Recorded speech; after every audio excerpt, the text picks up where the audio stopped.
Cutie Pie, welcome. What's up, all? What's up? What's good? DJ. Say hi. Hi. Say hi, Brian. Hi. I'm gonna say hi, Josh. Hi.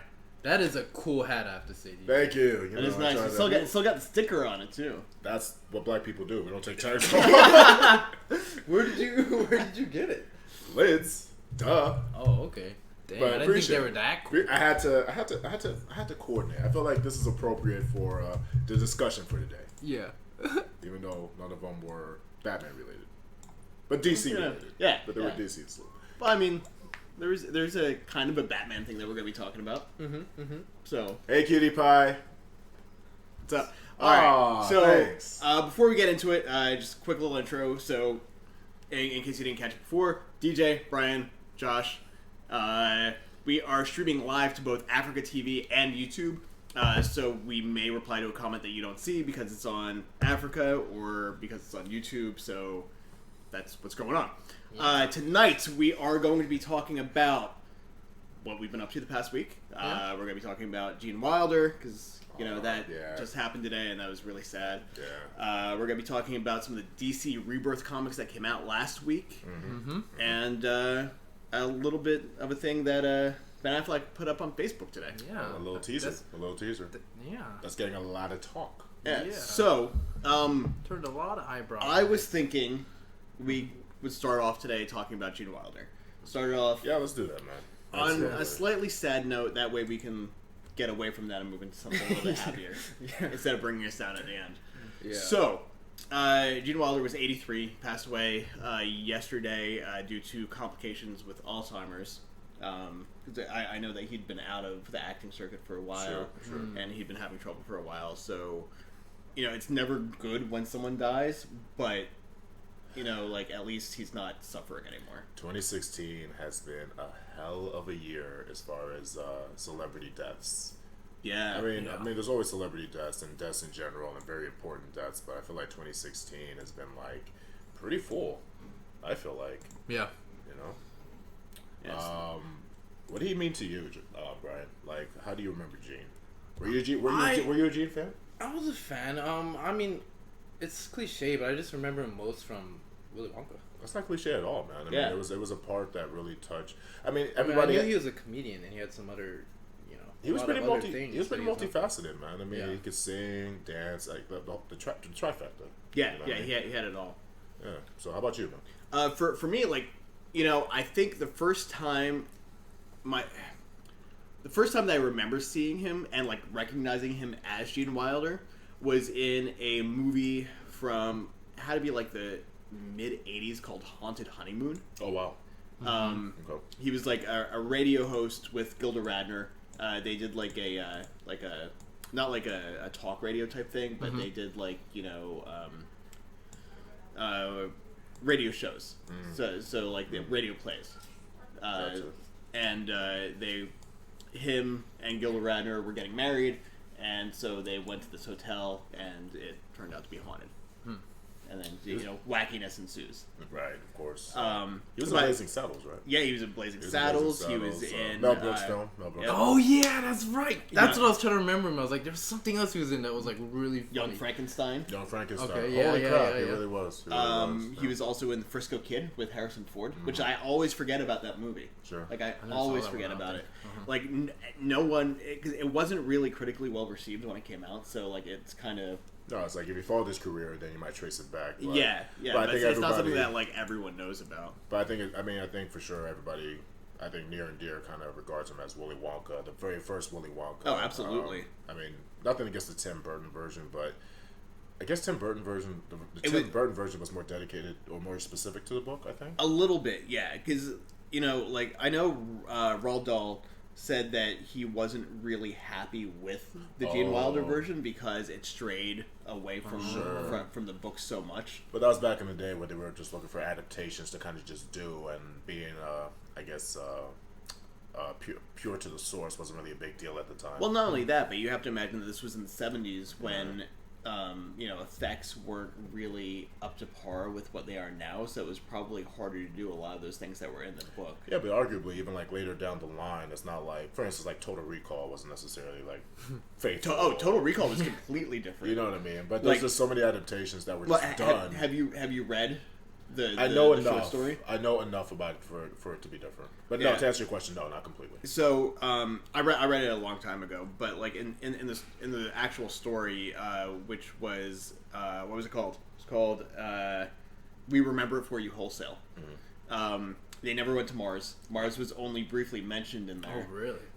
So like all that stuff with the alien life on Mars and that whole spot there. Mm-hmm. Never happened. Gotcha. Like the mutants, Kuatu, that was never a thing in the original story. So they took some liberties, is fair to say. Just a few. What you feeding that thing? Blondes. That was so many good quotes. I mean, Arnold. No, Arnold movies are totally. Have you seen the new one? I have. Or new one? Yeah. Did you like it? If I didn't know anything about the first one, I enjoyed it. See, I agree. enjoyed it. Like, I enjoyed it on its own. If the original Total Recall didn't exist, I think that would have been a solid movie. But because it because the original does exist, and because it's such a cult favorite, it's just it doesn't. It's a completely different film. Like I don't honestly, I don't really think it's fair to compare the two because they're so it isn't. But different. when something impacts that heavily, and actually just connecting it back to the Gene Wilder Willy Wonka as opposed to Charlie and the Chocolate Factory, when something has such a cult following and something so near and dear to maybe just growing up. Right. You will automatically get that comparison. Yeah. I mean, even with Tim Burton is a visionary. He really is. I like Johnny Depp. He's a very talented guy. Wasn't necessarily a fan of the Michael Jackson approach to Willy Wonka, where he was just kind of really light. It's so weird. But the whole argument was supposed to be that he's Chico, welcome. He secludes himself from society, so he doesn't get a lot of light. So right. That's the reason why he looked all pasty. But we all know Tim Burton just likes to paint the guy white. As just because he likes to paint him white. Yeah, well, I mean, to me, he kind of looked like Edward Scissorhands dressed up as Willy Wonka. And went insane. Edward Scissorhands wasn't really articulate and insane. Excuse me. Yeah. I have to interrupt real quick. One user that came into our chat, Ichigo, she left a comment from our last stream and said, "Hey, can I introduce you guys to her?" Oh, sure. I said, "Huh? Yeah, hi, Ichigo. How's it going? How you doing?" But Gene Wilder wasn't the only celebrity death today. Really? He was also the WWE Hall of Famer, Mr. Fuji. Oh yeah. Oh, that's right. I did see that. That's right. 2016. What's going on? 2016. Definitely rest in peace. A lot of talent. I mean, obviously lives are lost on a daily, but just paying respect where it's due. Well, it's interesting because so many people do die a day, and but with celebrities, you notice it more because all the names start coming out. Yeah, I mean, we tend to draw their connection to what they and let's be honest, like these artists really connect to us. They really appeal to us. We follow these. It's their job to really to be a focus of their career. Yeah, absolutely. So, with that said, let's rest in peace, Gene Wilder. Brighten it up a little bit, and let's talk about something that I guess his name is Ben. Yeah. Ben Affleck, what he did, and Deathstroke. Yeah. So for those who don't know, I'm sorry. Go ahead, baby. Well, I'm just saying I got a video clip ready for one. Let's play that clip. Whip it out, because this is hype. So I guess we'll explain real quick. This is hype. Ben Affleck tweeted this. Was it yesterday? I believe it was yesterday. It was either yesterday. It was either late yesterday or early today. I saw it today. I saw it early this morning. I saw it really early this morning. There's a friend of mine named Corey. You know Corey. That's where I saw it. And I saw it yesterday. If you don't know anything about Corey, he is like the biggest Batman fanatic ever. Do you think he's a bigger Batman fan or a bigger Power Rangers fan? Oh, Batman. Yeah. No, like any chance he gets to say I'm Batman, he will use I'm Batman. Yeah, every post has something to do with him being Batman. He is Hi Barry, welcome. What's up, Barry? Let's show this clip. Ben Affleck tweeted this video clip. Yes. This behind the scenes of something. We don't know what it is, but the fans quickly recognized who this character was and freaked out because we're like, what? We all freaked. Yeah. First time we've seen this. Here we go. Playtime.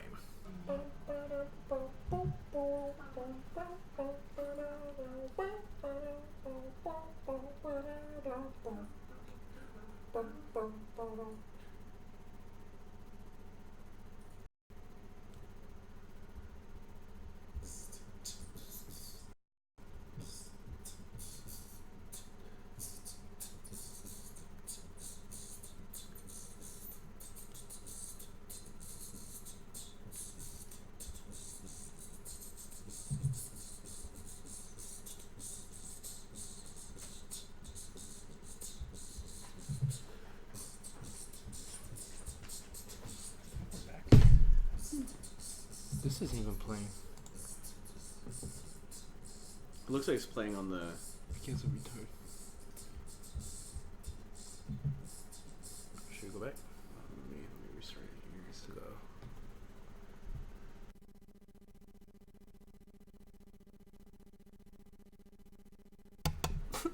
Kids are retarded.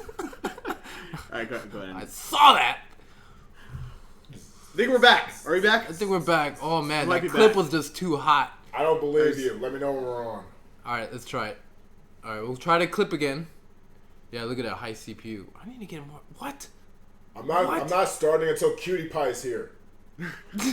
There's Cutie Pie. I'm not starting until Cutie Pie and Barry is here. Barry's here. Welcome back. Cutie Pie's back. Welcome back. Welcome back, Ichigo. Ah. Alright, we're gonna try this again. Okay. Hopefully it don't Alright. crash. I don't believe anyone. 1, 2, 3. There we go. You have my attention. We have video. Ah. So this armor looks like actually realistic. No, well, not like realistic. This is But Ben you know Affleck. what I mean. Like, You think that's Ben Affleck in the costume? No. he's just like with this. I mean, he's. But with what's Yeah. behind him? Like, what's behind Deathstroke? See, An he air did that on con- an air purpose to conditioner. show everyone it's behind the scenes. Oh. Yeah, but what is behind Deathstroke right now? Like, there's a vehicle behind him. Like, it looks It's a hangar. It looks militaristic. Alright, But there's a hangar, but there's a vehicle behind Deathstroke. Is there? Yeah, play it. Oh, yeah. It looks like it just looks like a regular car though, right? Maybe. How do you replay Can you it? play it? Oh, can you not replay it? I don't know how to replay it. Well, in any case, Ben Affleck. Well, there you go. Just push. I think you just hit play again. Play again. There we go. Boop. There you go. There we go. Like, you might give it that. Is that just like a?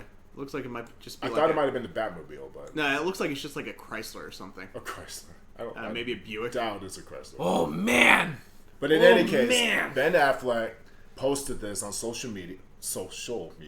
Yeah. And I at first like- I thought it was a video game. At first I thought it was like a new Arkham game or something. I'm like, okay, clearly that's Deathstroke. And I'm like, wait a minute. That might be a real suit. Yup. That might be, and it looks good. Yeah. It actually looks like the Arkham Deathstroke. Yeah.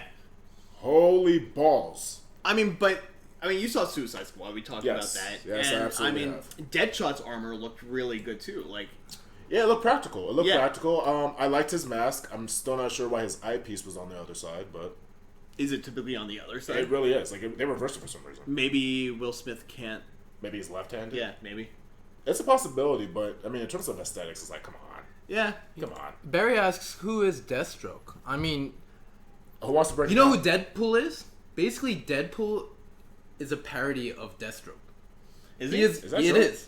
His name is Wade Wilson. Deathstroke's name is Slade Wilson. They Huh. made him as like to Huh. make fun of DC. He's like Right? he's a mercenary. I never he's an put that together. He's an assassin. He has fast healing. He's a master of strategy, combat strategy, everything.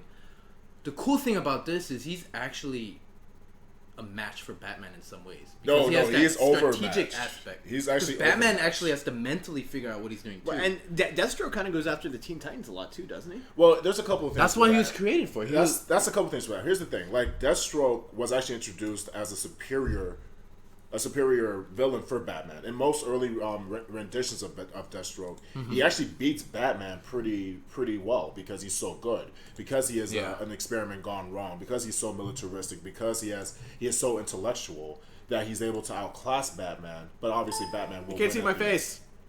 Whoa, so much happening. So anyway, Deathstroke. Okay, so you want to know who Deathstroke is? Deathstroke is just badass. Deathstroke is like not only Batman's equivalent, he is beyond Batman. The most recent versions of Deathstroke have kind of evened the playing field. Well, okay, so we're gonna talk about this in a few minutes, but is Sure. Deathstroke a woman now? You would know better than I would, to be honest. I heard that I think they were trying to do something with that. Well, I haven't read the number one comic that you guys read. But the cover had a female that was in. Well, in the number one comic that we're going to talk about, it was still Slade. Okay. It was still Slade. So, in any case, Deathstroke in most recent years has been gaining a lot more popularity because he is one of the few villains that can kind of outdo Batman. Mm-hmm. He's on Arrow currently. He is on Arrow. He's appeared in Arrow. He's appeared in the Arkham games. He's appeared in most. So here's some Deathstroke right here for people. Yeah. Batman fighting him. But in the most recent years, they definitely have they nerfed him. They nerfed him because he used to be very OP'd. So it's really interesting. But he's just one of the characters that is interesting because of his skill set. I hate to repeat myself, but he gives Batman a run for his money. So didn't he also fight who's it called a lot? The Teen Titans.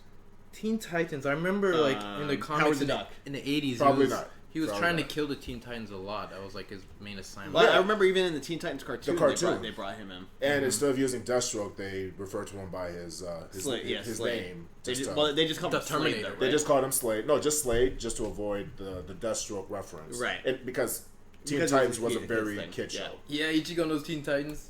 Heck yeah. Teen Titans, go. They also called him Deathstroke the Terminator a lot. That was correct.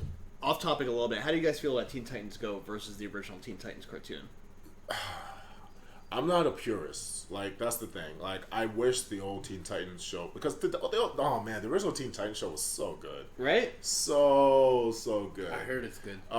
It has been reduced to it's just like comedy bits slapstick and Looney Tunes. It's almost like a kid's version of Batman the Brave and the Bold, almost. Even more than that, man. I mean, even beyond that. Yeah. It's definitely a Tiny Toons adventure. It's definitely a slapstick variety show. I enjoy it though. I honestly, dude, give me one of these because I'm not one of those. Like, I wish the old Teen Titans was here, but I understand what this new Teen Titans.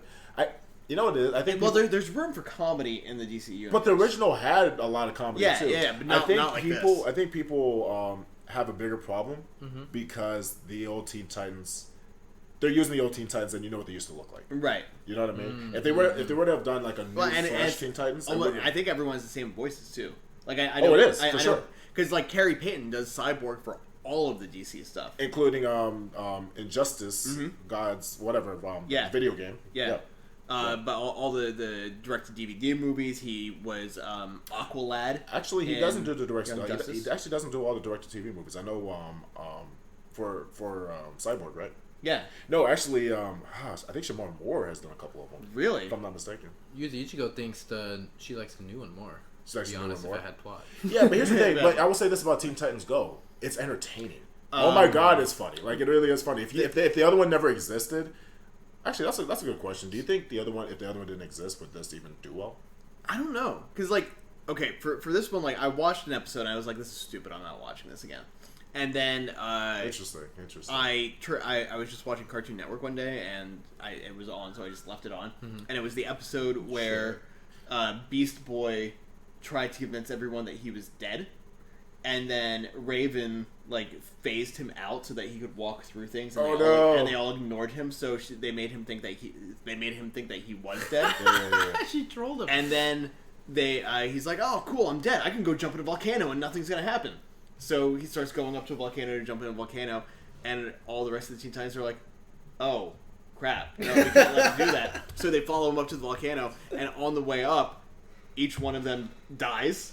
And by the end of the episode, they're all Everyone's dead. Dude, you know what's good though? Except for Beast Boy. But I feel like you like these characters so much that you can do a variety show like this. Yeah. And and the fact is, they actually poke fun at themselves a lot in terms of. There was an episode where they I forget the guy's name. He's the guy that controls all the TV stuff. Oh, you know what I'm talking about. I know what you're talking about. Anyways, he points out the fact that, by the way, this is the real Teen Titans, and then they actually show the real Teen Titans like the original cartoon. Oh, yeah. And the Teen Titans Go cast are like, oh, they look so much cooler. What happened? And it really is one of those moments where you're just like, oh, they know what's up, but they don't care. Yeah. And obviously it's doing well because it sticks around. Yeah. I mean, it gets the ratings, it gets the views, and we've lost things like Young Justice, which I loved, by the way. Like Young Justice, people still there's a rumor petition that for season 3. There's a rumor that Netflix has decided to pick it back I'm up. not gonna get excited until they actually. Until it's official. Yeah, Ichigo knows. Ichigo was like, "Oh, the fat dude." Yeah. Oh, wait. It also said Terra was Bae. Agreed on both points. Terra was Bae. I know Carrie Payton was petitioning for it. Yeah. And he was like one of the driving forces behind trying to get that. Have you petition off watched the it? ground. Young Justice? Yes. Yeah. It's so. Yeah, good. I rewatched it when it went Are you on familiar with Netflix. Young Justice? I Hitokiri and some other friends, They put you onto it. They've been trying to get me to watch it. It's really good. It's very well done. It's probably one of the most since the Bruce Timm universe, probably one of the more serious renditions. Even the art style, you could tell is the body. It's not anime. It's not really anime style. It's not caricatures or cartoony. The designs are very conscious of the structure. It's a very serious tone. It's an ongoing plot device. And not to mention, you get to see these Teen Titans and Young Justice Lings grow and evolve and even see new members. And so you get to see young Dick Grayson become Nightwing. You get to see cool. some of the older characters like from so it starts from there.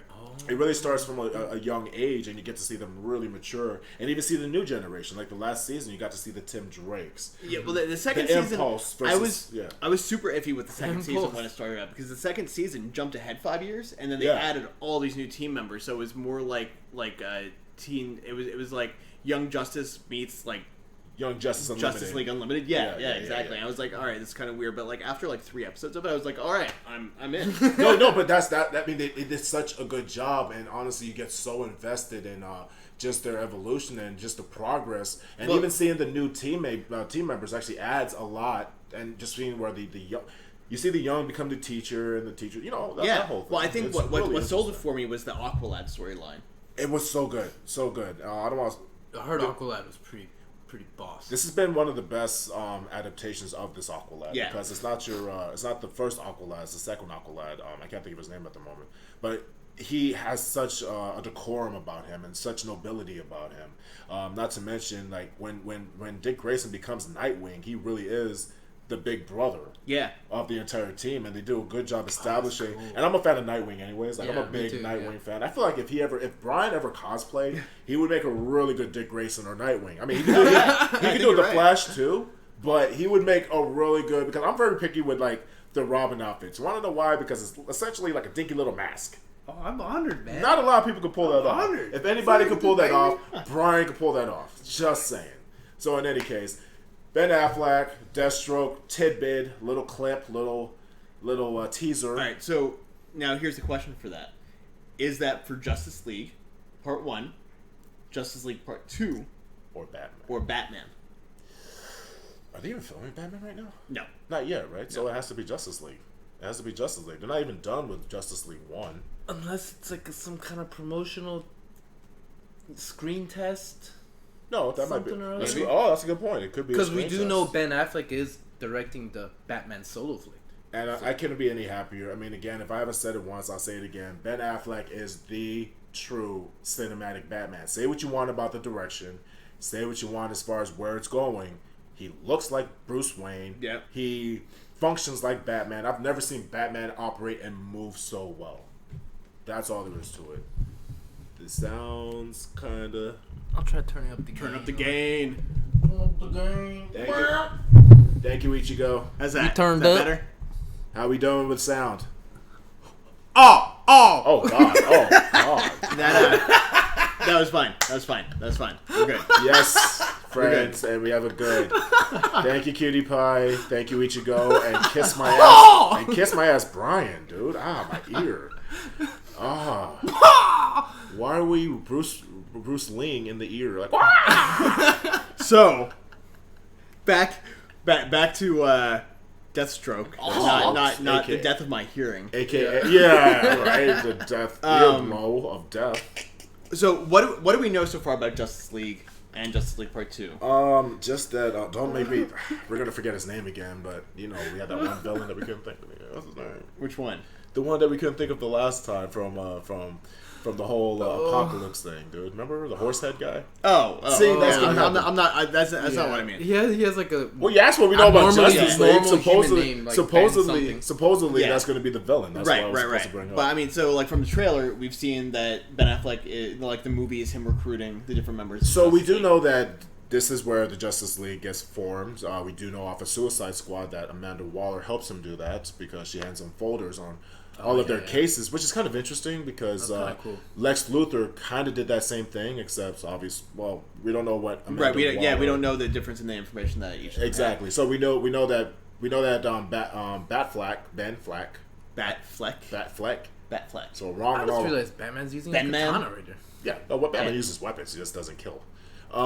So we know he's recruiting. Right. We know that the Flash is all for it. We know that Aquaman is a powerhouse, from what it seems like, very standoffish. We know that Superman's going to be in his black suit. We got a teaser from Henry Cavill revealing the black suit. We don't know what that's going to look like. We don't even know if he's going to come back in true Superman, the Rise of Superman style with the beard and the mullet and the long hair. Which was okay if Clark Kent was guns and then guns, Punisher, blazing, right? just dual wielding. But honestly, that was just to get off topic real quick. If Clark Kent was a bad enough disguise, then now Superman coming back with a ponytail was the worst. Wait a second. Superman is back and he has a mullet. Clark Kent comes back with a ponytail. He has what? Like they come back the exact same time. Maybe they were thinking if he had more hair, like in Dragon Ball, he's reached another level. They definitely try to make. Okay, they gave Superman the Rockstar haircut and guns. They were definitely trying to make him cooler. Yeah, it didn't really work. I mean, this was the mid-90s, so. Oh God. But so when do you think this was a discussion that I was having with someone earlier today? What's that? When do you think Black Suit Superman will make his appearance in the movie? At the end. Very end. At Probably. the end. I hope so. I really hope he doesn't come in until the end. And it's not. I mean, okay. How do you feel about DC's marketing? Because in Batman v Superman, it was the horrible. marketing was so bad. Suicide Squad was good though. So bad. I thought Suicide Squad's marketing was pretty good. No, it was. It definitely was. Even for Justice League, I think. And the Justice League trailer was really good too. It's definitely carrying that same amped, having that more contemporary rock music and getting the people excited. I think it's getting better. Us getting excited We have a complete reaction video towards it too. We're just like, oh my god, I want to see more. I think they learned from the mistakes that they made with Batman v Superman. A lot. And they're now getting better. Do you? I mean, I really hope they didn't. Zack Snyder may not have. But right. Well, no, what I mean. Studio heads. This is what I mean by that because I feel like there's still a good chance of like maybe too much being revealed. I mean, don't get me wrong. The Justice League trailer was very exciting for me. Right. But mainly because it was better than anything I've seen so far. But this was before Suicide Squad, mind you. But it is revealing like the actual whole recruiting. Like if that's a big part of the movie. It did reveal a lot. It did, That's but true. I feel like you knew that was going to happen. Well, you knew that the recruiting was going to happen, but you know how, like, I miss the old days where trailers left you going, like, what happened versus I kind of see where every part is going to be. I'm going to look forward to when the four of them get together. I know eventually that Ben Affleck's going to be slammed against the wall. It was enough to get my interest. I'm just worried that moving forward, that they're going to start showing that they're going to reveal too much. Like that Flash sequence, as nice as it was kind of like, and I'm sure there's going to be a lot left out. Oh yeah, but they did include a lot of that scene. That's true. They did, but like a lot of that. There's also different styles of trailers, and some of them are just like a scene from a movie or from a TV show that's like completely chopped up just to show. Sure, to get your mouth wet. It is. But let me ask you a question, please. Before we move on to the comic books, what do you think was the best trailer that you've seen? Well, not just for this DC stuff, but like, what trailer did you watch where you were like, "Oh fuck, I gotta go see that movie"? Oh man, dang. that is those. You can't ask that kind of question and expect an answer. So I'm gonna give you my answer. And that would be great. Okay, that would be great. The Matrix. Really? The first trailer for The Matrix, when they showed the they didn't really show the bullet time type thing, but they teased that. That's a good point. And the whole thing was, what is The Matrix? And they didn't tell you anything about the movie. Like none of the trailers for that told you what was going on. But you got to see the action. And the tone. And and like there was enough like clues, not clues, but they left enough breadcrumbs where you're like, what's going on? I want to see where this goes. I want to see where this is going. So Sure. when you go and you see the movie, you're like, oh, okay, so that's what the Matrix is. That's a great answer. I love when trailers do that. Like Blair Witch kind of did that. Yeah. The Godzilla did that first reboot. Oh. No one knew what he looked like. The reboot or the first Godzilla? Because the first Godzilla was so bad. Not. Oh, you know what? Yeah. Because remember, they didn't show what he looked I like. have my So answer. everyone was excited to Okay. see, and then we were disappointed. But TJ has an answer. Independence Day. The original? The very first Independence Day, because they showed, and you're right, you're absolutely right as far as the different types of trailer, because they showed the sequence where all you saw was the spacecraft. Right. It was over a city, and then you saw the light emanating from the craft, so you didn't know what was about to happen. Then all of a sudden you just see it shoot. And then you see the White House get shot, and then you see everybody running away from it. Oh man, it's actually flashing me way the hell back. And with that when you see it, you see the White House, you're like, oh fuck, what's going? How did that happen? What's happening? Another answer that I've got, like not my favorite, but one that I thought was really good. It's going back like really far. Jason Takes Manhattan. Oh wow. Because there was a trailer for it where it was Central Park. And you just see someone standing off in the distance, and you hear New York, New York playing in the background, and then the camera just keeps zooming in and zooming in and zooming in, and then there's this guy standing there, and then he turns around, and it's Jason Voorhees. Sure. And that scene was never in the movie. They shot that specifically for the trailer. And they do that sometimes. They either take a deleted scene and incorporate. I mean, there's oftentimes a part of a movie where I'm just like, where was that one line that I heard in commercial? Yeah, well, and it doesn't make it in. And it's not even Suicide Squad had a ton of those. Yeah, well, they do that. They do that a lot Joker with his face half burnt and he's pulling a grenade. That never happened. They do that a lot with comedies, like mostly with comedies, because they put a lot of But jokes. they have so much material. Yeah, because they have so much material, they put a lot of jokes in the trailer, so that you're like, oh, that's really funny. And then you go and you watch the movie, and it's completely different jokes. Yeah, even Deadpool was like that when he was talking with his buddy. Yeah, he was talking about how ugly he was. But Deadpool could get away with that. Yeah, well, there was like 10 minutes of that scene. But Deadpool can get away with that because it doesn't take itself serious. Yeah, because also Deadpool talks to the audience. And by nature, it breaks his own rules. It's just that kind of movie. Yeah. Well, that movie is a rule breaker. Yeah. So, I think I was most hyped about one of the either episode 1 for Star Wars. That's a good point. Star Wars episode 1 or episode 8. Seven. Well, or, the last one was 7. Yeah, Force Awakens. Yeah, The Force Awakens. It was like one of those. It might have been one that got me the most excited. I was like, "Oh my god, Star Wars for my generation!" That's up there with mine. I mean, I'm so glad I came up with Matrix, but episode 1 was like, here we go. Yeah. I was like, it was here we go. Well, I mean, we ended up with please do not.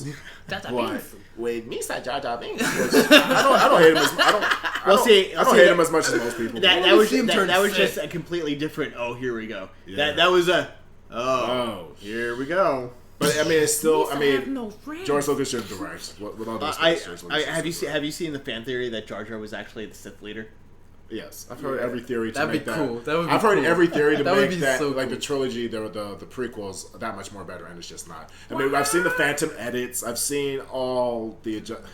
I mean, ultimately, it's just George found interesting play. I mean, to his credit, it's a magnificent universe. It's a magnificent universe between Clone Wars and the Rebels and I think all the EU expanded universe. I think George Lucas just isn't good at writing dialogue. He's not, and he even admits he's terrible at writing romance. He admits it though. He even admits it in episode 2, Attack of the Clones. I mean, we ended up with dialogue saying, "I was scarred by the kiss." So here's the thing though. So why didn't he let someone else take a pass at those scripts? Money.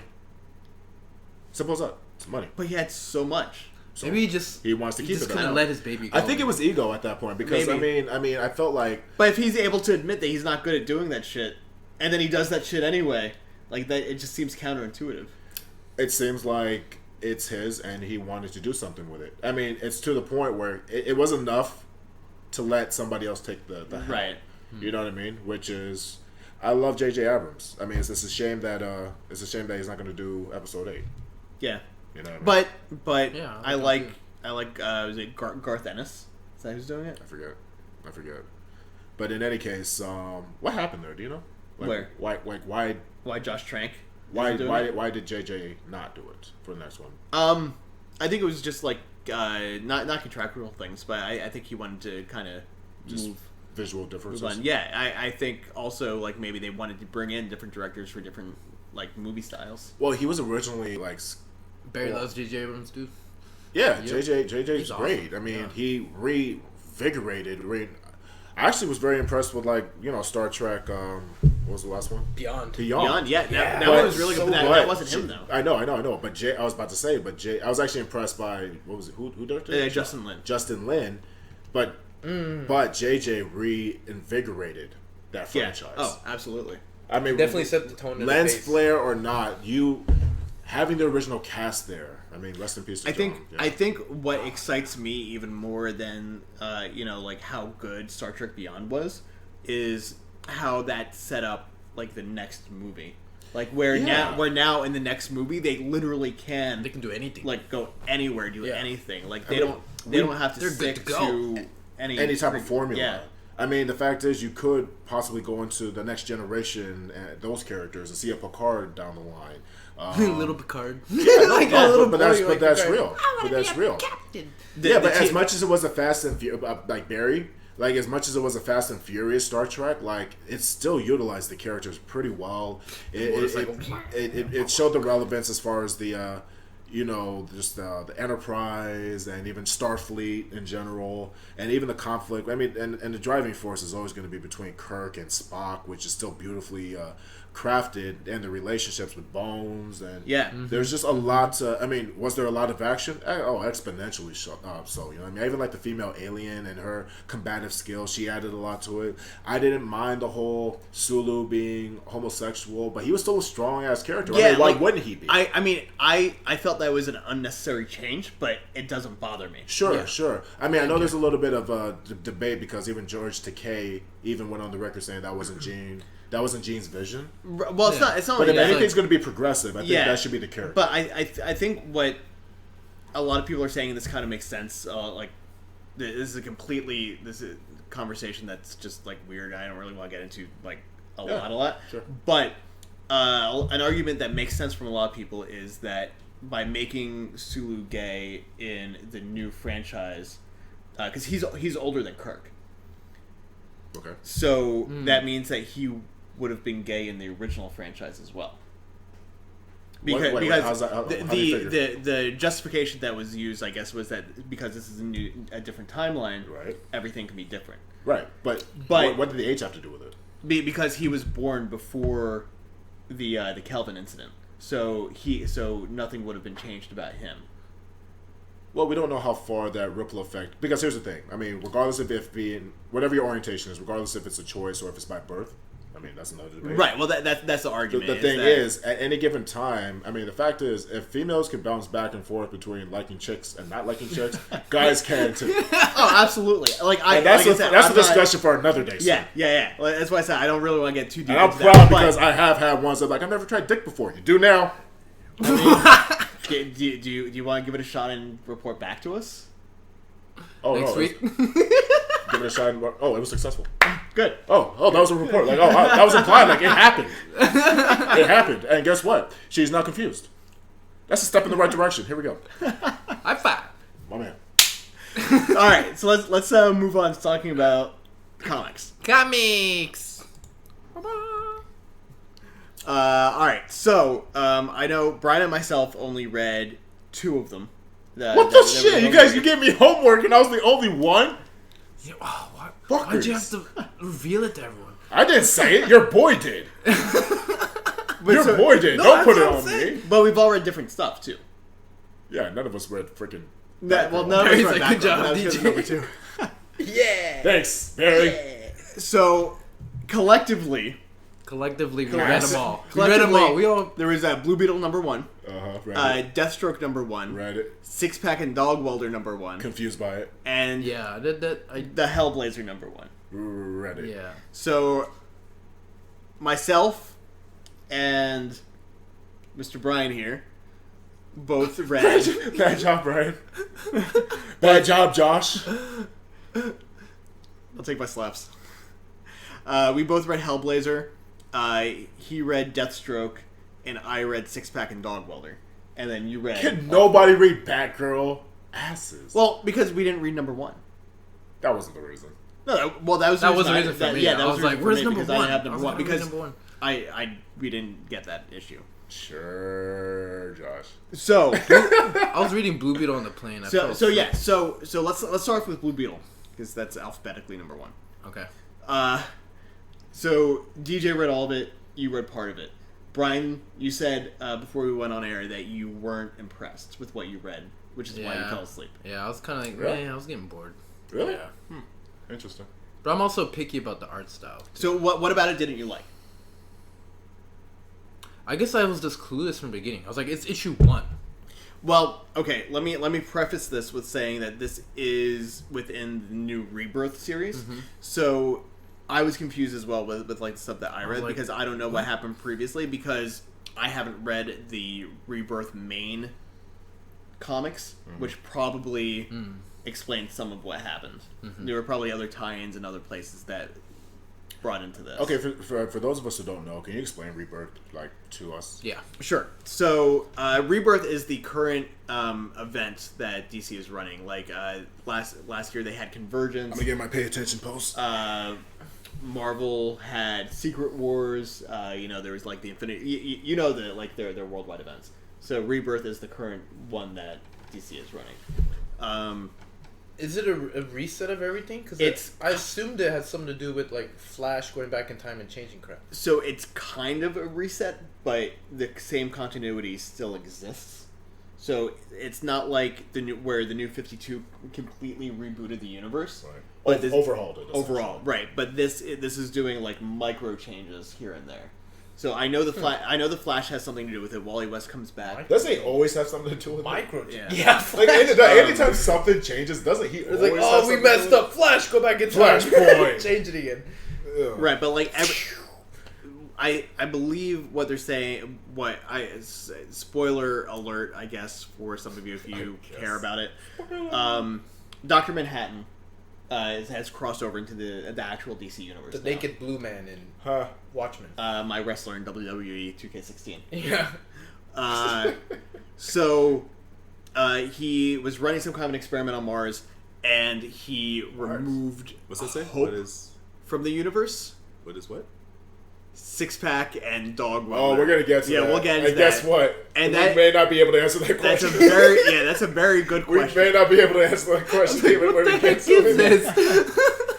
That actually was a question that we all had. So we were talking about like, what the heck is Like, this what was comic this shit about? Please. Yeah, continue. sorry. So they're saying that the New 52 universe was created because Dr. Manhattan removed hope from the universe and Hope. The actual emotion. Like the actual emotion. Oh, wow. Yeah. So that That is way too OP. So yeah, so that is Way what too happened powerful. with New 52, and now Rebirth is kind of resetting that and bringing hope back into the universe, and I guess that's where Wally West comes in. Sounds kind of cheesy. Bringing hope back to the universe. I don't know if it's cheesy, but that's It's It's interesting. Yeah, I'm gonna have to go back now and read. I'm gonna have to go back now and read the actual Rebirth Oh my main god! comics. I thought Barry was calling such and such a bad name. But that's actually. I'm so sorry. That is your name. Hey, Puzzy. Puzzy? Puzzy Freckles. She's a poet. I'm gonna stick with Puzzy because I'm gonna stick with Puzzy. Anyway, so that's where we're at right now. Whoa, DJ, where's your mind? My mind was trying to get the name right. Thank you.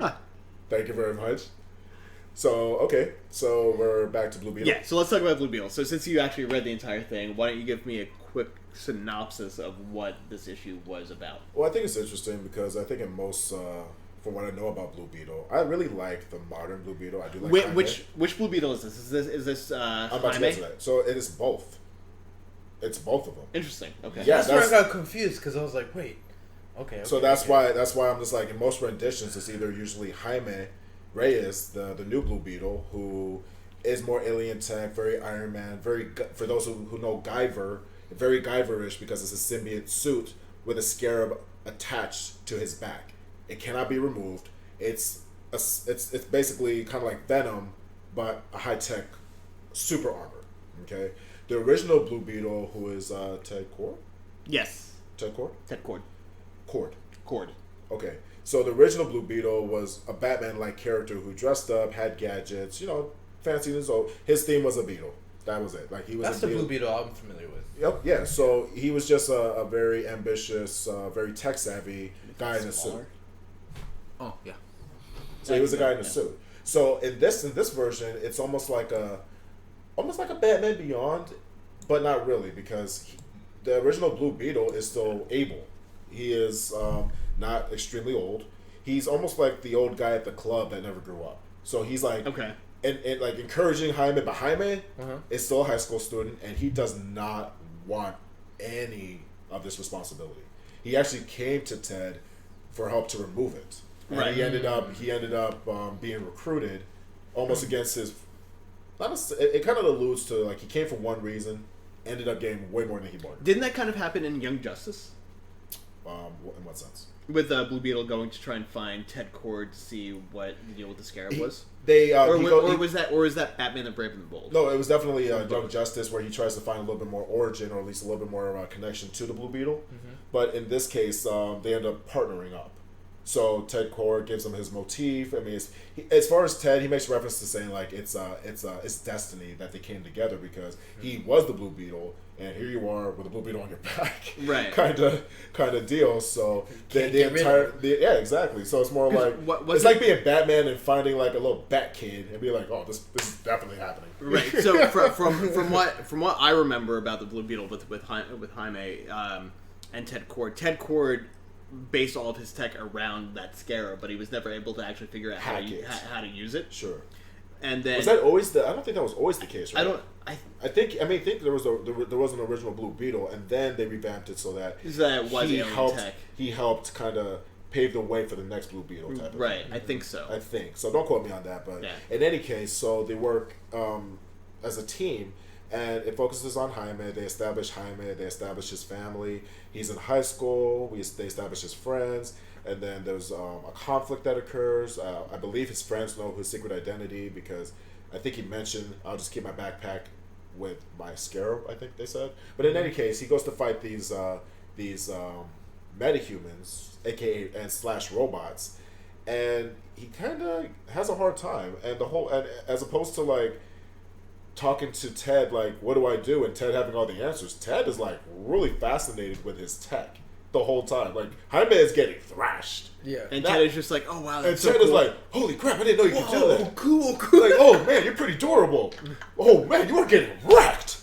But man, look at those wings. And Jaime's like, well, you help me. It's not helping you getting excited. You know, your ribs didn't break from that? Yeah, it was that in the entire episode.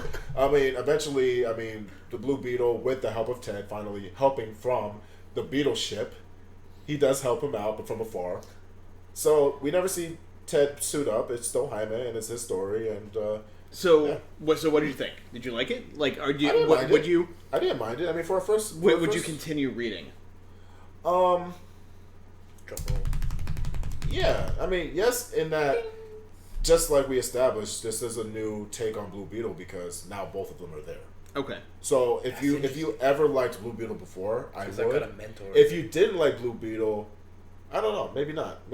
I mean, I like Blue Beetle enough to read it again. Okay. Now, Bryan, you said that you didn't like the art in it. What about the art didn't you like? I don't know. I just the style. It's hard to explain. Like, you can see right there. So you weren't a fan of just the looks. I wasn't a fan, but also I didn't really know the backstory. Now that you explained what's going on, I'm intrigued to read it. Like, yeah, but I'm wondering, read it again and see. Oh, okay. Yeah. Now it's interesting, but I had no clue, so I was just totally lost, and it didn't explain enough for me to keep me going. Right. But that's a good point, because I'm wondering if I would have enjoyed it not knowing anything about the Blue Beetle, and I'm not sure. To be fair, I'm not entirely sure, because I knew enough to be able to go like, oh, yeah, so you can kind of get it. There's Jaime. But at the same time, things like Young Justice and even the new Justice League versus Teen Titans movie, and just every platform of Blue Beetle with the Scarab has helped me understand him a little bit more. Sure. Cool. All right. So now, since both of you have read one that I haven't read, we continue doing the interview style thing here. So okay. What's up next? Hellblazer? No, because I read Hellblazer too. Okay. But you read Deathstroke. I did. Deathstroke. Yeah. And you read Deathstroke. Yeah. So, Brian, we'll start with you this time. Tell me a little bit about what Deathstroke was about. Deathstroke. So this was interesting because the main villain in this was the Time King. Yeah. I believe that's his name, right? The Time King. Sometime back. Something like that. So there was some kind of paradox going on, which I don't 100% understand. But Use your words. it was weird because they were like, I couldn't tell what was current time or not, but there was I don't know, it was okay. Well, The art was better. Well, tell me tell me about the story. Like, what was the book about? That's the thing, is I don't really like. In the beginning, it shows Deathstroke, and there was like a. Wow, did you really read it? Oh, well, you know. Yeah. Kinda. Clearly. Maybe. Well, there was some kind of political drama going on where he was hired to assassinate one person, but there was a guy. Not to interrupt real quick, but Fuzzy wants to know who is who. So who is on your right and who is on the left? So I guess I'm on the right. Okay. Josh. I'm Josh. And I'm DJ. Cool. It's DJ. I'm Josh. That's Josh and I'm DJ. And That's I'm Brian. And together we form Captain Okay, go ahead. Yeah. I can't see. Good enough. Go we refuse to become Brian. he goes there and everything. All right, so DJ, do you have any better a grasp on the story than Brian does? He has this mentor guy. They both have gray hair. Hi, Fuzzy. Thank you, Barry, Thank you, for the Barry. stars. Oh my god. Barry, you're awesome. You're awesome.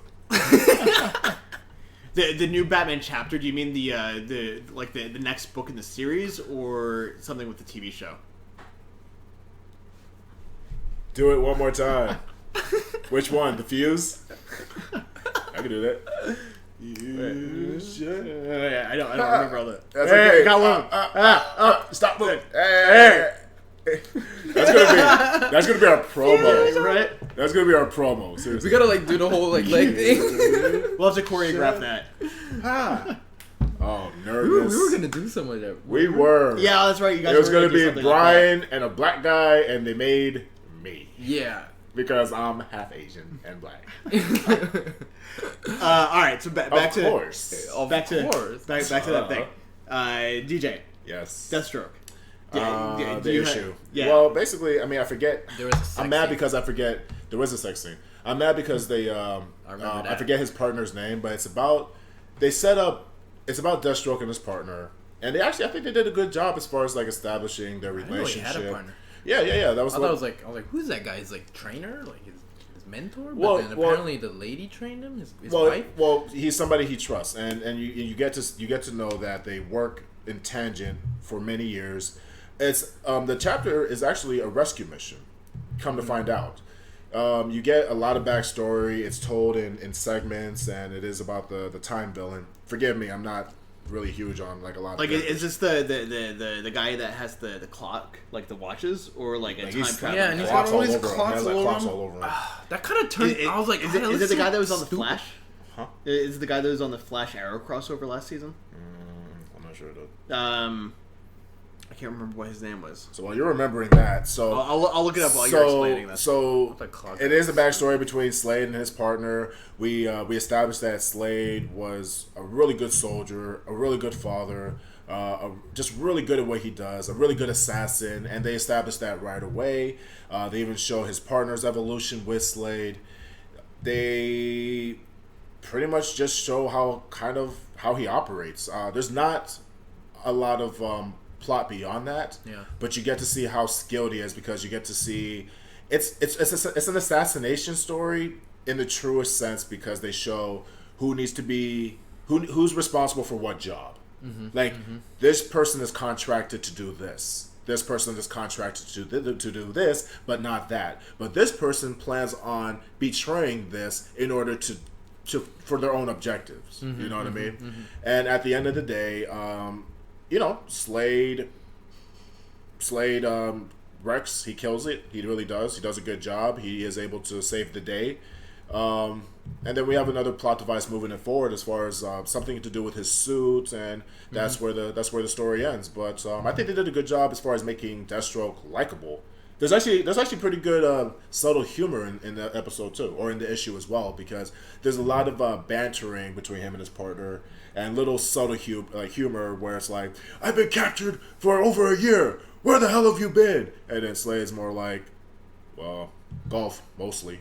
And then his partner snaps out of it, and his partner snaps out of it and goes, "Well, how'd you do?" And he's kind of like, "Well, I'm still 8 over par. Like, it's the swing. It's the swing. I mean, golf clubs aren't machine guns." And there's good amount of that humor. So I actually enjoyed it. I actually really enjoyed it. They definitely didn't make him feel like a villain at all. No. I mean, not at all. And I feel like most renditions of Deathstroke, they actually have him not very villainous, just very greedy. Kind of like, it's about the job, just an assassin, mercenary assassin. He is a mercenary. He is a mercenary. Hence, like you said, Deadpool is a merc with the mouth. Was it this guy? Except with full flock of golden hair. Okay. Yeah, but it was the Clock King. Clock King, who was in fact the guy who was on the. I have to admit, when I saw the Clock King, I was like, really? Yeah. I thought he looked so stupid. You're ruining Deathstroke. But a lot of characters are dumb. Like Captain Boomerang is dumb. What about the Calendar Man? Yeah, Calendar Man is dumb. Or the Calculator? I mean, the music maestro is dumb. Yeah. There's a lot of rogues. Matter of fact, the whole Flash rogue gallery is dumb. Who were the cards? The ace. The Royal Flush Gang. Yeah, it's dumb. When you think about villains, we all think about the Joker. If Joker wasn't like the main character, that'd be dumb too. It's a clown. Yeah. But obviously, Joker has a rich mythology in the universe. Lex Luthor is a boring, bald guy. He doesn't look dumb per se. Yeah. He's Batman, but on the wrong side of the... Yeah. Lex Luthor has gone through a lot of transformations over the years, though. Lex Luthor, yeah. He's gone from being like this super scientist guy to being like a real estate mogul to to just being a villainous mastermind. Yeah, and that's where he's really hit his peak. I like mecha suits. Yeah, and that's really he really hit his peak as far as being a mastermind, as far as able to see all and know all before it even happens. Like he's always like 5 steps ahead. Yeah, it's interesting. So I liked it. So Brian, again, it seems like you were kind of bored with it. Meh. Yeah. Again, I'm very picky about art. If I like how it looks, I'll love the comic. So what kind of art do you like? Let's start with that. Visual. The Batgirl art looked a lot better to me. It did? That was a so you should read Batgirl. I should. You probably should. I'll see if I can get you the number 1. Yay! And then you can read those 2 and report. You know what's funny? I actually started reading Batgirl, and then that's why I was like, "Josh, what are we supposed to read?" And then you're like, "Not that folder." I'm like, "God damn it!" I started reading next week. Shit. Yeah. So little peek behind the scenes. So we get. I get like the press previews from DC, and each week they send me, all the comics that they're trying to push. So like this week they sent me, or last week they sent me those 5, and so we're getting the 6-pack. Yeah, we are definitely still getting the 6-pack. Not done yet. But they definitely don't send me all of the DC comics that they release every week. But they send you a few. They generally it's like 5 to 6. And so I had uploaded all of them so that Brian and DJ could read them. And then this past Friday, they sent me the ones for this coming up week, which are coming out on Wednesday, that are embargoed until Wednesday, so we can't even talk about those yet. So I didn't know that. So when DJ hit me up yesterday, he was like, "Hey, which ones are we supposed to read again?" I had just been talking with the writers for our website to get them to write the articles for the reviews for this week's comics so that we could release them on Wednesday. Meh. So that's why I was like, "Oh, it's this folder. It's August 26th. Go ahead and read all the number 1s in there." Sure, no problem. And I'm gonna read the number 1s. Wake up today. Wake up to a text. Yeah. By the way. Well, then this morning I started to read them. I started to go through all of them, and I was like, "Fuck! I told you the wrong folder." And I read that shit right before I went to bed. I was like, "Cool, homework done." That's like the teacher giving you like, "Okay, by the way, I'm okay. My bad for emailing you at 9:00 at night. What am I supposed to do? Do this. Cool beans. Don't do that." Not cool beans. Anyways, So that's my bad. but I'm ahead of the curve. Yeah, you're though. prepped for next week, but that also means that I have to give you issues 1 through 3 of Future Quest so you can catch up on that. I don't know if that means that, but sure. It's Johnny Quest. Okay. So Seems that'd be So let's talk about Six Pack and Dog Welder. let's talk about. Did you read that? I read it. Brian did not. You need to start this one because I'm just like, what the hell was All right. that about? So I started doing the plane. I was like, before That was not a great plane, I apparently. was like, man. like Brian on the plane was like, Dude, pass, I've been wrecked. I'm so tired. pass. oh, I bet. Well, yeah, we didn't even talk about Pass. your trip. Oh yeah, we didn't even ask. So I slept at the airport. let me see where I can start with this. So before when I came over here when we were still prepping for everything, we were talking about this briefly, and it sounded like you were familiar with a team called Section 8. Okay, yeah. Like you personally. I You've heard of them thought before? it was something, but apparently it's not. Yeah. I was Okay. thinking something else. Yeah. So maybe I'm wrong, but it seems like Section 8 is a thing, because the thinking District the comic, if you look up here when it comes by again, it says Six Pack and Dog Welder, and then in the center of it, right in the middle, there's the circular logo there, and it says Section 8. Yeah. So Section 8 apparently is a team with all 5 of these characters, and I'm not exactly sure who all of them are. Tell us what happened in the comic, man. That's a good There's question. Power Girl. There's So- like all sorts of random people. So the entire comic pretty much takes place in a bar. It's this dude with the 6 on his head who is Six Pack, and not Dog Welder. He's talking to someone else who I'm not sure who this guy is. And they're talking about how all the real superheroes get, all the good stuff, and then they get all the glory, and everyone's talking about them, and that their team doesn't see any recognition for anything. This guy's also severely inebriated and can't really talk straight. This guy's a slob. And it sounds, and just from reading it, it's The like, guy with the belly poking out, that's Six Pack, Yeah. I believe. yeah.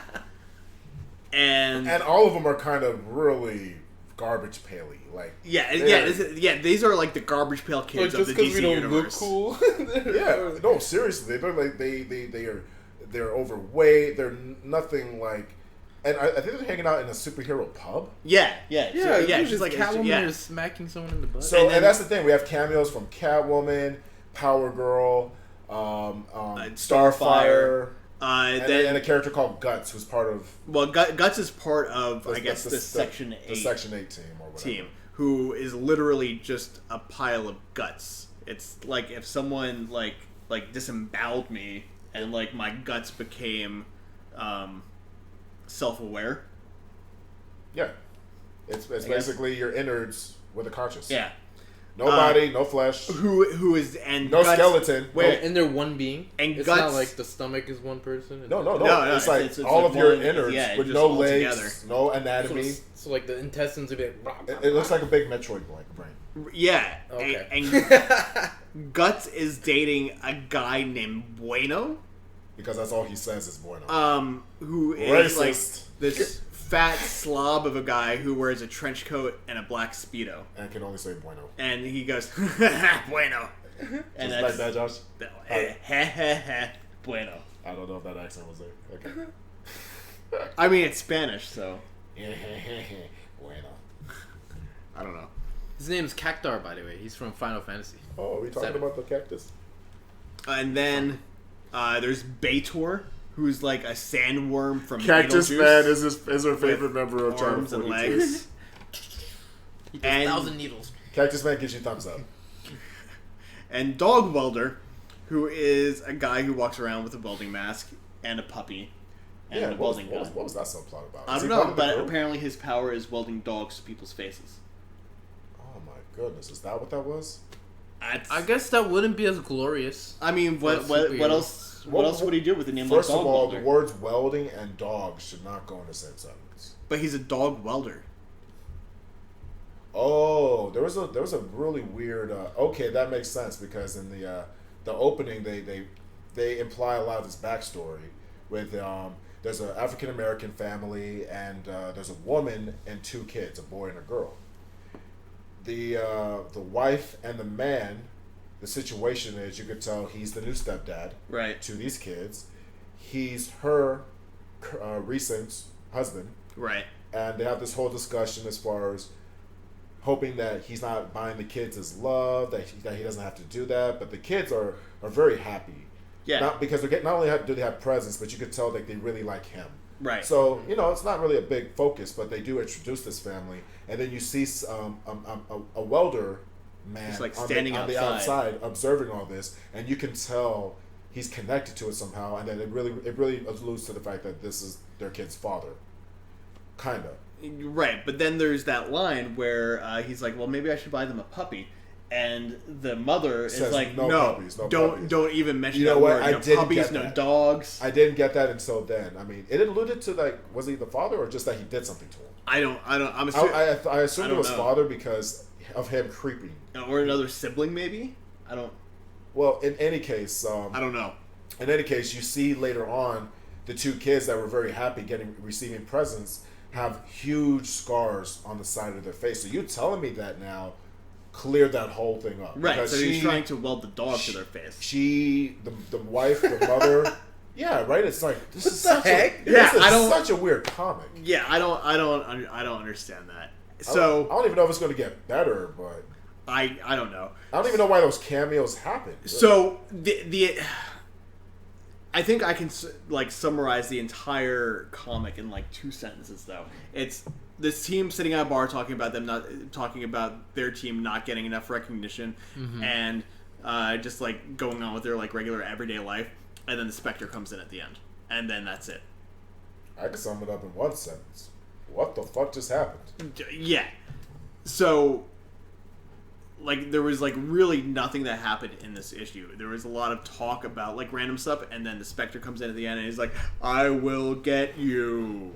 And then... It was like a sloppy sitcom in the universe of superheroes. Yeah. Yeah, it's weird. It takes place in a bar, not even a nice bar. I would say skip it. Because I'm confused. If it gets good, I don't know how. Yeah, I might give it 1 more issue, maybe half an issue, but I wasn't impressed. This isn't my type of humor. I'm gonna check it out. These aren't my types of characters that I like. I didn't find not one character appealing. The most interesting part about that book was it was almost like they made them all disgusting on purpose. They did make them all pretty disgusting, and if you look at the cover, and you're right, Pussy Freckle. That's where it comes from. What did Fuzzy say? Oh, the number channel 42. Oh yes. What is the channel 42? From it's the meaning of life, the universe, and everything. Hitchhiker's Guide to the Galaxy. Oh God. Okay. Cool. Okay.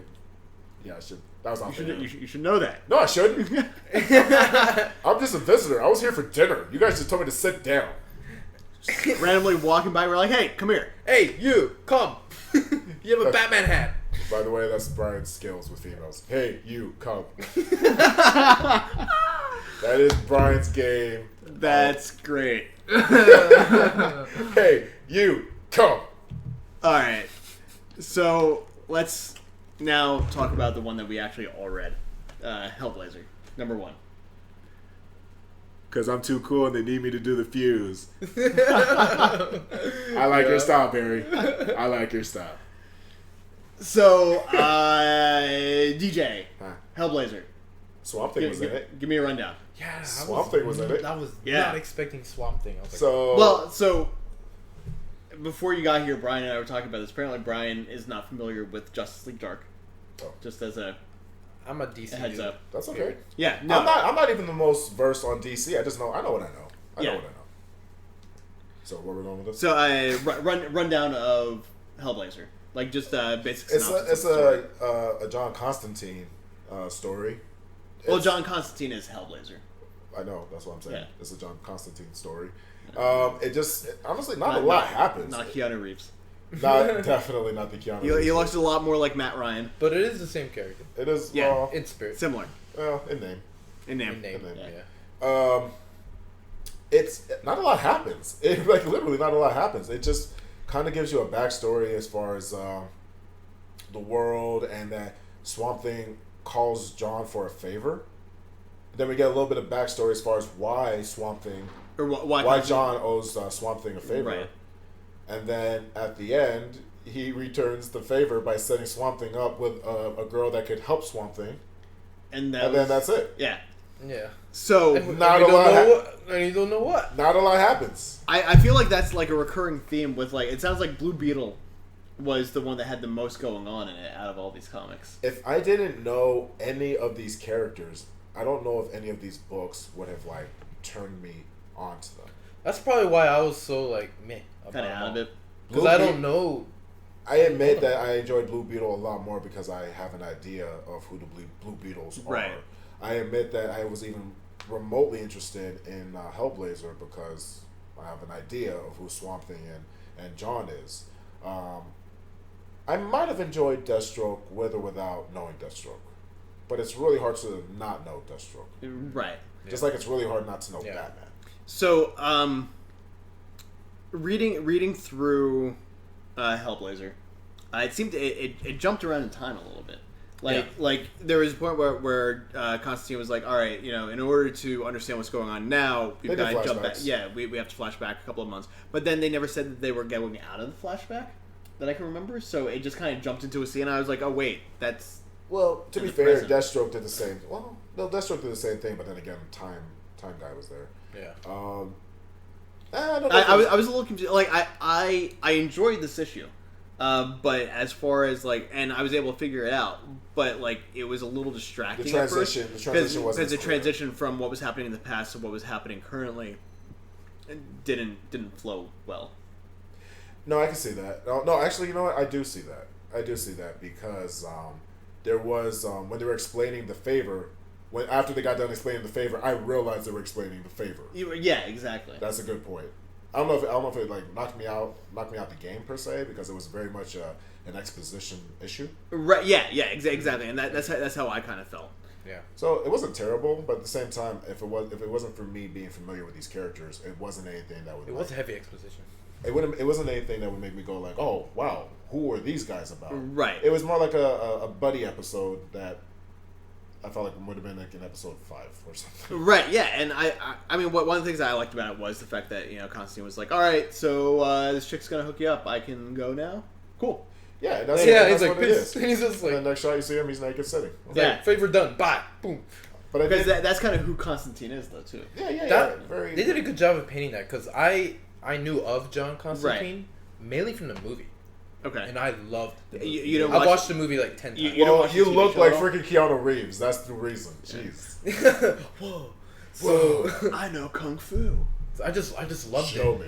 So when I read it, I was like, oh yeah, Hellblazer is, oh yeah. So I was like, I wanted to get into it. I was like, oh yeah, he's a jerk. All right, I'm gonna. For those who don't know, Brian's happy voice is, oh yeah. Oh yeah. I'm gonna sidetrack for a moment. Favorite Keanu Reeves. Kiss someone. Oh yeah. Wait. Favorite Keanu Reeves like one-liner or a line from like something that you would say that Keanu Reeves has said in a movie. One line.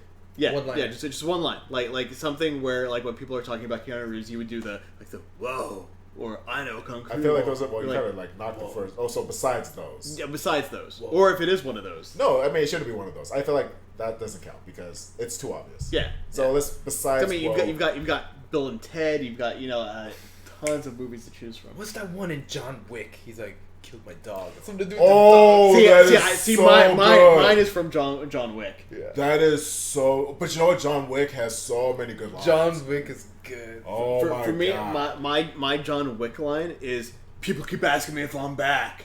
Well, guess what? I'm thinking I'm back. That was so good. Oh my man, God. that movie was so good. I want to watch it. And I think that is like the only Keanu Reeves impersonation that I can do is just that line right there. That's a great line. I'm trying to think of one because after that it goes kind of not downhill, but it's like the woes. I know Kung Fu, even the excellent from Bill and Ted. 69. 69. So there's a lot of I don't know. There's a lot of but John Wick. You just got me excited about John Wick. Wow. John Wick 2. That's gonna be a It's thing coming. soon. Have you ever seen the footage of just freaking Him Keanu training, Reeves shooting? at the range? Yeah, and I was like, no wonder like the fight scenes are so Holy brutal. balls! Yeah. And honestly, I really That follow, guy's dedicated. Well, I follow Keanu's career anyways, and I just really admire him as a performer, man. I mean, if you ever just read up on some of As a person. that's what I mean, Yeah, and that's what I yeah. mean. I should say that more than anything. I mean, if you just read some of the tragedies that he's had to face as a person, and people who he's lost, and how he chooses to live his life, especially the latter, how he chooses to live his life, it is just so impressive. Yeah. So impressive. So let's go back to Hellblazer. We're done. Yeah, I mean, there's not much. Well, there was that there were this last 2-page panels where it went to something completely different. Where it's the two people who had been around for hundreds of years. The and siblings. and they were talking about their creators. So that was a little random to me because that kind of came in out of nowhere. What did you take away from that? I was just like, okay, it's to be revealed who these people are. Yeah, I mean, it was transitional. That's it. Obviously, That was the setup for the next issue. Yeah, I mean, that was it. I mean, I didn't. because obviously they're not human because they mentioned humans in the third person, Right. and they are they lived since 1919, and they started the Or wars even before that. They started Possibly. they started World Yeah. War I and II, and they're like that was a Well, yeah, good because thing. the one guy, the guy who looks older, said that, the guy who looks younger said that the guy who looks older was responsible for World War I and all the pain and all the suffering that's going on in the world right and now. they were like patting each other on the back, like, yeah, we did the good thing. Yeah, so I'm kind of So I was interested kinda in like, that what? to see where that. And then it looked like he was like choking him, like he was. Yeah, gonna kill well, him. yeah. And then it That's ends. what was I was happening. He was choking the guy out. like, okay. So I'm Why? gonna. Don't mind me. I feel like we're done with this conversation. I think I'm going to continue with the Hellblazer. I would. series, though. I would. Like, if I had another issue to read, I would definitely pick it up. But I will insist. I will reaffirm that I would because I know the characters. If I did not know the characters, this told me not a lot. Interesting. Yeah. Well, it told But you. no, it's a setup. No. I mean, I take that back. I mean, it told you. It gave you the tone. Right. It gave you the tone. I think Swamp Thing is. I always like seeing Swamp Thing because I think he's. Yeah, great. I think again it kind of goes back to the fact that this isn't a complete reboot of the universe. So these number ones, Yeah, even though they yeah. are number ones, They didn't feel like they're reboots not or number origins. ones. Yeah, they don't At feel like number ones. I would At say all. the most that felt like I feel like Deathstroke. No, well, yeah, because I mean, there were, half of the issue did set up. This is who Deathstroke was. This is who Slade Wilson was. He was they this. showed his Well, family I mean, too. He they still had did his a family, whole- right? From the way you were explaining Blue Beetle, it felt like Blue Beetle might have felt like a number one just because it was almost starting over with a new story. Blue Beetle feels like a number one. Yeah. Deathstroke feels like a number one introduction or reintroduction. I feel like Blue Beetle was reestablishing. Or maybe reverse that. I felt like maybe Deathstroke was a reestablishing. Right, but Blue Beetle was a reintroduction. Maybe Blue Beetle is more like a hey, here's number one Blue Beetle and friends type of a thing, where it's same character, other things have happened, but now he's bringing in Ted Kord, who's joining him, so they're starting a new series. More like same character, different sidekick, I guess. Gotcha. Okay. Yeah. And then Because obviously he's involved. Like, this is a new. It's like, I don't know, that's not a good example, but I don't know. It's like like, damn, everyone has sidekicks yeah. for the most part. I mean, I felt like this dog welder and six pack, Oh, whatever God, that this was thing was. so It weird. felt like it was like an issue it's I don't even know what issue it felt like. It felt like it should have been way somewhere down the line. You know what it read like? It read like one of those like an after issue short story. Yeah. That it really didn't It looks have like anything one. to do I with don't it, get but it. it just kind of fleshes it like an out. insert. Like just a short story, just a Yeah. short story that you could find at the end of any anthology or any ongoing series where it doesn't really have anything to do with the main plot, but it's in Yeah. the universe. So Just it, like Right. a fan service. helps Kind of with like aspect. did you read any of the Dupe comics? I did not. No. Are you familiar with the character at all? Yeah. So I read they really because like Dupe is one of those characters who's like he shows up in a lot of stuff, but like he's never really been like a front and center type thing. Sure. So I think it was like last year or the year before Marvel came out with like all new Dupe during the Atom Crisis. I think is what it was called. So I read through the 4 or 5 of those, and that all of that felt like it should have been an insert within like all the other stuff that was going on, because it played within the world of all that that event. So like everything that was happening in his comic was taking place around all these other events, and I had no idea what any of those other events were because I didn't read any of those. And that's kind of what this felt like too, was that this is something that's been going on for a while, but it's unrelated to the main story. Well, another comic series, just because I enjoy reading comics when I can, but I'm definitely not like the person who gets every issue. I play catch up like way after the fact. Like so, when people are talking about it, I'm probably reading up on it and then bringing it up like it's new. But it's like okay, now I should read it. Exactly. I should read this. Yeah. Game of Thrones. So how far are you into that now?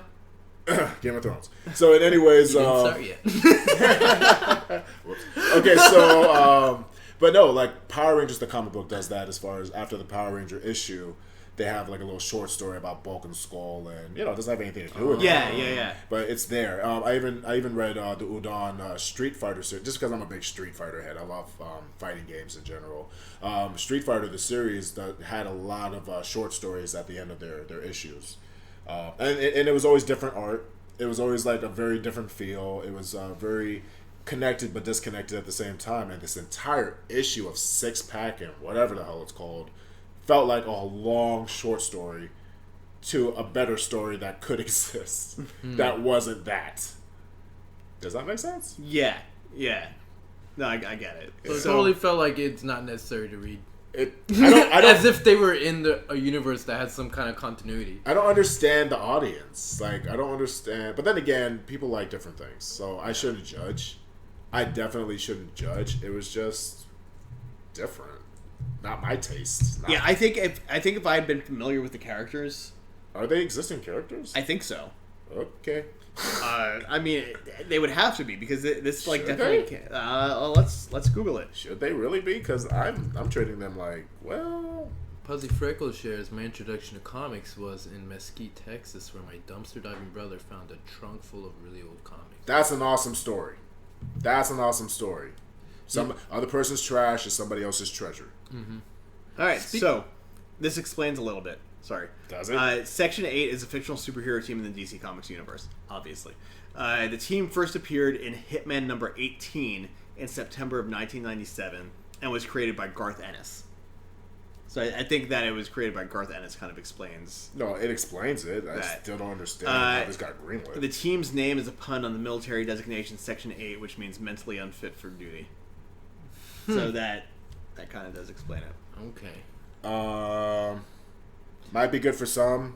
I would skip. So Six Pack, the team leader, whose special ability is grotesque drunkenness and beating villains with broken off liquor bottles. They did establish that. He talks in a stream of comic cliches. He thinks he's a real superhero and doesn't seem to realize that all his superheroic encounters are just drunken dreams. But he gets upset when he's told they're not real. He's a regular at Noonan's Sleazy Bar, which has got to be the place where this took place. He fought against the vampires in No Man's Land and at the Battle of Noonan's Bar in The Old Dog. Bueno Excelente, an obese, sweaty, and bald Latino in an overcoat who defeats evil with the power of perversion. Generally, the only thing he says are bueno or excelente, often preceded by a creepy chuckle. Excelente. That stupid bastard reveals that he has a career in porn films. He has also become a small internet meme in the 2-issue miniseries JLA/Hitman. It is revealed that Bueno Excelente had apparently date-raped Kyle Rayner by slipping something into his drink. This is only mentioned in passing, as Kyle does not remember the incident. Who date-raped him? Bueno Excelente. He date-raped Kyle Rayner? More reasons for me not to like this. Come on. You don't date-rape Green Lantern? The Defensestrator I don't think we saw him in this comic. Actually, I think we did. I think he was sitting next to Six Pack the whole time, right? I think that was one of these other guys. Oh. He is a large, burly man in a denim jacket, black sunglasses with black hair who obsessively carries around a window through which he forcefully throws criminals. What? See, he brings an extra window with him before every fight, and he's like, "All right," puts it down. His appearance, name, and his death and last words are direct parodies of Arnold Schwarzenegger's character in Terminator 2. Dog Welder, a thin, silent man in a welder's mask who spot welds dead canines to evildoers. I can't do it. I just can't do it. Spot wheels dead canines to evildoers. When Six-Pack tries to bring him back to the team, Dog Welder almost welds him on. See, Dog Welder would be good as like a horror villain or something, you know? There's Friendly Fire, a large hapless man in a red cowl. I don't think we saw him. The guy who was sitting next to Six-Pack was Jean de Baton, a bizarrely gaunt, walking French caricature who defeats enemies with the power of Frenchness, as expressed by savage beatings with a baguette and occasionally blinding others beatings with rings with of the garlic baguette. and onions. It doesn't matter. He beats people with Frenchness. That's all I needed to know. Who else did we see? I might come back for him. I'm not. Probably not. Beitor, who we saw, the demon lord of criminal insanity, and caretaker of Noonan's bar, and Guts, an ambulatory and female mass of internal organs arranged in a vaguely humanoid shape. Okay. So there you go. That is Six-Pack and Dog Welder, which I don't think I'll be returning to. Kyle Rayner got date raped? Puzzle French bread can get incredibly hard. Yes. That is a fact. That's a great point. But Kyle Rayner got date raped, man. Yeah, I think he can bruise someone's eye with that. It's probably not canon. Maybe it is. I'll tell you what. It doesn't matter to me. It's not canon to me. If it is, I refuse that part. All right. So I think that kind of wraps us up for the week. We've gone through all the DC stuff. We talked about Batman and Deathstroke and Jane Wilder. Next week we'll be back again Monday night 9 o'clock. It will be Labor Day too. Yeah, it's Labor Day, so we might be coming to you live from a barbecue. Well, Maybe we'll do a little bit earlier in the day. I've got off of work. Do you have off of work on Labor Day? I'll get back to you. We'll find out. Maybe we could bring in some of the other hashtag team. Yeah. We'll that'd be fun. Make it like a giant group circle thing. We just spin the camera around. Barbecue, yum. Get everyone else drunk. Yeah. You may get a special rendition of Channel 42 that day. Yeah. Hey man, I'm DJ and I don't give a damn about him about this. You know what I'm saying? I read this comic book because you told me to read this issue, and I gotta tell you right now, it was a whole lot better than that Six-Pack shit. You know what I'm saying? Like I don't know what was going on in that Six-Pack. Yeah, let me twin, Bryan, what are you doing over there taking selfies? It's like, no, we're live streaming. No, dog, that ain't. Here. Oh shoot, is that what we do? Okay, open your eyes. So you just double check and see what movies are coming out. I'm gonna do weekend. that to you. Huh? Pretend we're taking a selfie and I'm just recording a video and see how long until you notice. You know what's funny? I think my face would be the same no matter what. It would just be like, did you get it? Yeah. Oh, thank you, Barry, for the stars. Oh, wow, thank you. Thank you. That's where you get the Oh. I was like, oh, thank you so much. That is what 10 stars gets you, Barry. You get all of the 10. You get all of the Bryan. Break my table if you do that. Let's see. Bryan said he would break his table if his pants came down. No, you would break my table. I'm not the one standing in front of the table, my friend.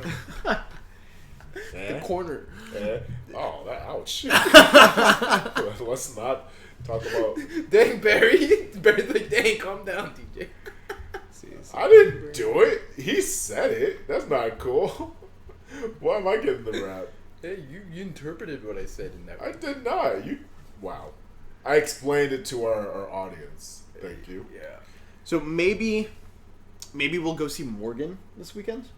Which one is Morgan? Oh, is Morgan, that with, like, that's Card being evil? It's a new Ridley Scott movie. Oh, that's the one that Joe was talking about. Yeah. So Joe, with the girl. Joe and Jessica from that hashtag show do these press junkets now for Screen Rant. And Joe went and saw Morgan last week. I'm sure those interviews will be going up later this week since the movie comes out on Friday. Let's do it. So maybe we'll go see this one. It's Kate Mara. And by maybe, we're doing it. Paul Giamatti's in it. Jennifer Jason Leigh. Plot summary. Corporate troubleshooter Kate Mara travels to a remote top-secret location to investigate a bioengineered child that starts to become dangerous. I saw that trailer. It looked interesting. Interesting. Yeah, so we'll go basically 11. Let's do it. So we'll go check that out. So it's been decided next Monday we'll be talking about Morgan. So and no then comic books? maybe we'll see what we got for IDW maybe, or we'll take a look at the DC stuff that you read through. Yeah. Maybe. See, let's see what we got. If Daniel's around, he can. So for next week, comic book wise, we've got Earth 2 Society Annual #1, Gotham Academy Annual #1, Harley Quinn and her gang of Harleys. Suicide Squad War Crimes #1. All the rest are future in the series. Future Quest, I think you would like though. Yeah. Because it's Johnny Quest and the Herculoids and the Galaxy Trio and Space Ghost. Crossover. Like you like Herculoids all together. So it's just like Infinite Crisis, Hanna-Barbera. Yeah, it's like something where who's the bad guy in Johnny Quest? Not Ming. Oh god, dude, I don't know. Whoever the bad guy is with the severely racist name, creates like portals or something, or he's tracking portals to other dimensions. Sure. Where all of these other Hanna-Barbera action-oriented cartoons were. So, like, the Herculoids come through, and Johnny Quest is, like, the main universe, and then Space Ghost comes through, and all these other characters kind of come and they all meet together. Oh, no! You're suffocating Cactus Man. I'm sorry. I got him. It's Cactus Look Man. at him, he's like, breathe. oh! He's like, oh! He's like, No, it's fine. It's fine. Cactuses are built to withstand harsh environments. I got him. He's right here. He gets right there. Well, no, I'll get it back. Well, 10,000 needles. Alright, so, DJ, where can we find you on the social medias? I think we've asked you this before, and your answer was nowhere. No, my answer was I'm there. I just don't use them. D.J.Rivers, Instagram, Facebook. I don't do the Twitter. He's tagged on. That's how you know that That's how we know that you don't do the Twitter, is by the fact that you're calling it the Twitter. DJ's on a lot of my Instagram pictures. He's tagged on there, so you can find him that way too. Yeah. Just Bigenso on pretty much everything. You can find me on the Twitter at the Goldman. You can find me also on Twitter as the Channel 42. We'll start ramping that up a little bit because right now we don't really use it so much. We don't have an Instagram. You can find us on Facebook, facebook.com/channel42, YouTube, youtube.com, channel 42, and Africa. It's a bunch of numbers, but I think you can just search for channel 42 on there. We have the URL. It's africa.tv / channel 42. There you go. So you can find us on all of those. So, that's it. Thanks, guys. Thank you guys for watching. Appreciate all the points. Fusion! Ha! Oh. Thank you all for stopping by. We'll see you all next week. And if you ever have any suggestions on stuff you'd like us to talk about, yeah, the movie ideas that you guys gave us last week, they're still we will get to that. still there. Yeah, I want to see that. Train to Busan. Yeah, that's gonna be awesome. Yeah, we were talking about that. That sounds really cool. But apparently, it's a movie in the theaters right now, like in Korea, I believe. So Yeah, Train to Busan. there's no way we can see Barry is waiting. Yeah, there's like one place that's playing it around here in OC somewhere. Oh wow, that's a drive. Why? Yeah. But yeah, if you have any suggestions, ideas, or anything you'd like us to talk about, let us know in the comments. And thank you so much. We'll see y'all next week. Peace. Peace. I don't know what side I'm on. Peace, peace, peace, peace, peace, peace, peace, peace, peace, peace.